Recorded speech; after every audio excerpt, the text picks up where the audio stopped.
Now, what do you do if your friends are all out there demonstrating against the war and your father's on the front line, exact location unknown? It's the unenviable position that Jeremy Williams, a student at University College, finds himself in, juggling intense family loyalty amidst rising peer pressure.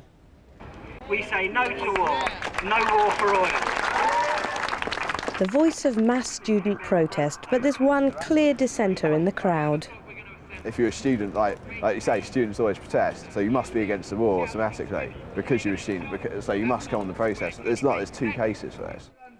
We need to get you there, guys. Come on, let's go. Jeremy carries this photo of his dad in his wallet. Squadron leader Glyn Williams served in the first Gulf War and is now at war again, although Jeremy has no idea exactly where he is and what danger he's in. As soon as I hear anything, it's like, I hope my dad's not in that, or I wonder if dad's there. Everything's connected on a personal level. It's not like abstract news. And I can't really imagine what it must be like to just watch it and not have any sort of connection with it at all. I can't imagine what that must be like. I suppose it must be just like watching a film.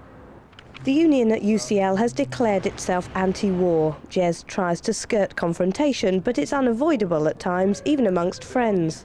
Why does Saddam Hussein need to be removed in the first place, though? Why is he top of the list? He's a thorn in the side. It's a good thing, the war.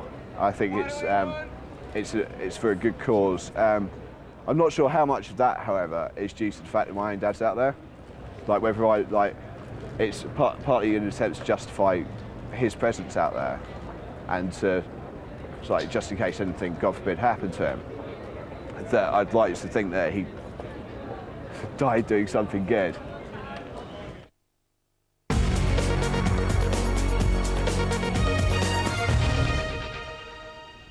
Well, Jeremy Williams, who you saw in that report, joins me now with Jesse Schust, an anti-war American who finds himself out of step, if you like, with his home government, and George Verwin, who admits the past few weeks have seen him change his mind.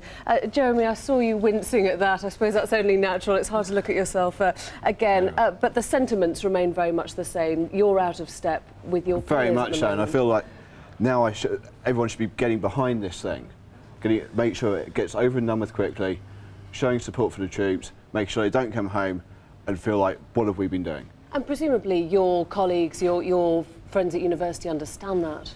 Yeah, I mean, I've got no complaints about the sympathetic nature of the vast majority of people I've talked to about the war. They've all got their own views, and believe me, I think it's great that young people are getting out there, getting involved in politics and that sort of thing.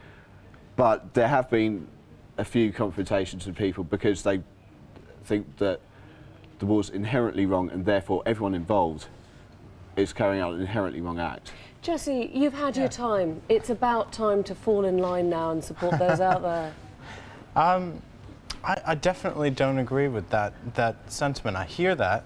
A lot of British people, a lot of Americans that I know who are for the war now, they weren't for the war before, but they feel a certain pressure to get in line. And I think this is the best time to start resisting. I mean, there was very little resistance to the Vietnam War before it happened, and the resistance built as the war continued. Is it easier for you, let me ask, being in London and having these views, if you were in your hometown now, seeing people that you knew perhaps leave for war, do you think it would be as easy to stand against it? Absolutely not. I think it's very hard for Americans to stand against the war in America, and I think George would probably agree. I'm very lucky here to be able to speak out and have a lot of support. You want to try being in Iraq and doing it, mate? OK, George, let me bring you in here, because you actually went through a certain transition, the kind of transition Jeremy talked about. Yeah, I was opposed to this war. I felt it was a tremendous mistake because of the massive global misunderstanding right now between Muslims and Christians. And I feel that we're not listening enough to the Muslim world and the Muslim heart. Most Muslims are not terrorists. I don't believe Saddam Hussein in any way represents the Muslim world. He's, by most Muslims, considered a huge embarrassment. At the same time, once the war started, in my life as a committed Christian, the commitment to the leader of your country comes in. and I'm in Britain. I've been in Britain 41 years. Yeah. I'm still an American. I think it's an amazing partnership. Blair, Labor, with Bush, Republican from Texas. So I'm committed to these leaders. I want to see the war finish. Let me ask you something. Is Jesse a disloyal American? I don't think he is. I think there's scope for all kinds of Americans, and I respect people who are protesting the war because a large part of me is there, but I've just made this shift. Probably they think I'm a traitor. Others think I'm a traitor on the other side. That somehow we need to back this. My heart goes out to Jeremy. His father's there. A lot of other good people are there. I think we need leadership in the world today. I don't think we're going to run the world through committees. The UN is sort of a committee. Two dynamic leaders have made a decision. I didn't agree with it initially, but now I want to see the war finished. I believe there's a lot more evil in Iraq. I've been involved there in a very small way, but studying it for 40 years. And there's been how many decades of evil that needs to end. Are you missing the point here? We're overlooking something that actually needs to change. I think that the approach toward solving these problems can remain in the diplomatic realm. At least at present, there's no urgency. There's no imminent threat to Britain or the United States. Do you really think Saddam Hussein is going to have a discussion with anybody at this point from the States or Britain? No, no. We gave him 2 days to leave and to spare the lives of all his countrymen. He wouldn't even do that. Now, is there any sort of leader to have in charge of a country? Jeremy, let me bring in something, because this last weekend has been particularly difficult. TV viewing, let's say, for people who've got dads or parents out there. I'm thinking particularly of the instances of friendly fire. That I know that your father is actually a squadron leader in the RAF. Yeah, it's that in itself is very, very distressing. The fact that those flaws can exist.